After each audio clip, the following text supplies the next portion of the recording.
Peliharakan lidahmu itu daripada mirak. Apa dia mirak? Yakni mencela perkataan orang dengan membantahi akan dia. Berdebat, berteking, nawak, wak kerah keng, baloh, barang hok belum betul-betul, keng. Hok betul pun tak boleh juga. Lidah kita ni jangan ajar jawab mulut. Jangan ajar lawan mulut orang. Biarlah kita betul, ajar jangan jawab mulut. Kalau kita betul pun tak molek jawab mulut. Kalau kita salah, lagi-lagilah. Pertama, kita nak benar-benar salah.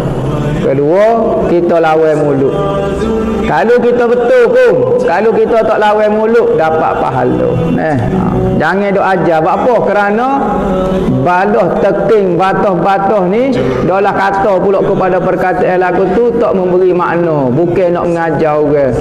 Kalau nak mengajar dengan cara molek, bukan dengan cara lagu ni dia kata. Ni mazmumah ni, lidah kena jaga daripada dan membenarkan akan dirinya, tak kata diri dia saja betul.